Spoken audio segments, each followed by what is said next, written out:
along with that, we're going to teach another strategy that Yamamoto Kansuke talked about, and it's using the elements to your advantage.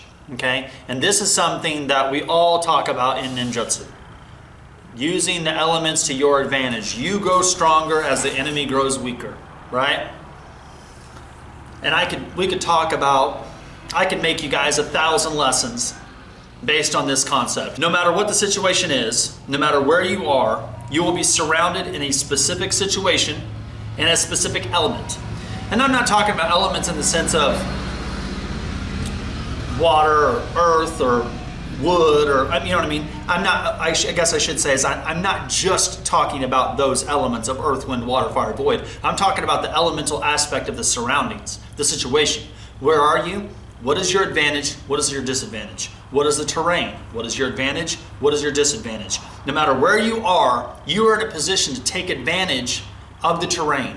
You're in a position to take advantage of the elements. When you have the Tenchi Jin and you have those 30 techniques, and understanding those 30 techniques, so you have the 10 techniques of the Tentan Jupo and the 10 techniques of the Chitan Jupo, and the 10 techniques or strategies. I say techniques, but really it's the 10 strategies of the Tentan Jupo, the 10 strategies of Chitan Jupo, and the 10 strategies of Jintan Jupo. When you look at those 30 techniques, it allows you to have a variety of different strategies that you can use in any situation. And all those different areas of Taijutsu or evasion tactics gives you an opportunity to take advantage of that in the situation, right? So when you're we always talk about self-defense and situational awareness. So when you understand the situation, you know what element you're in, you know what situation you're in, you understand the surroundings, you should then automatically pinpoint, I have the advantage if I move here.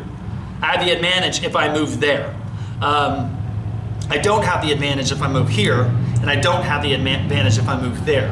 Being able to take advantage of the elements and the surroundings, that gives you an advantage, because the person that's trying to attack you not only is attacking you, but they have to work around something else. It's easier for you to attack me with a knife just moving forward. It's harder if I'm going behind that rock wall and behind that car and behind that door and going into another room or shutting that door, and all those different things creates an obstacle or a bend in your path. And by changing that pathway, it gives me the advantage on how to, going back to lesson 1, create space, create distance, devise a strategy, and then carry out that strategy with the correct tactics, right?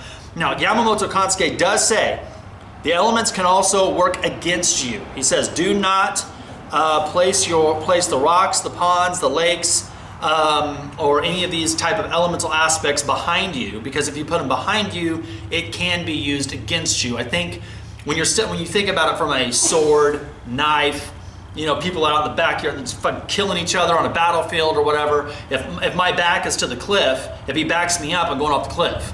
Backs me into the water, they have a tactical advantage and the elements of them having the high ground. So what he's saying is, don't put your back up against something that will enable your opponent or your enemy to take advantage of you and advantage of that situation.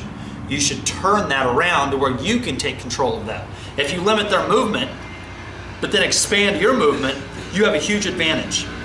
Yep. So that's another thing that you guys should be thinking about. So when you're using the elements to your advantage, understand situational awareness, understand the elements, the weather, your weapons, their weapons, everything that's going on. Figure out a strategy to be able to put that to your advantage and then overcome whatever they're doing.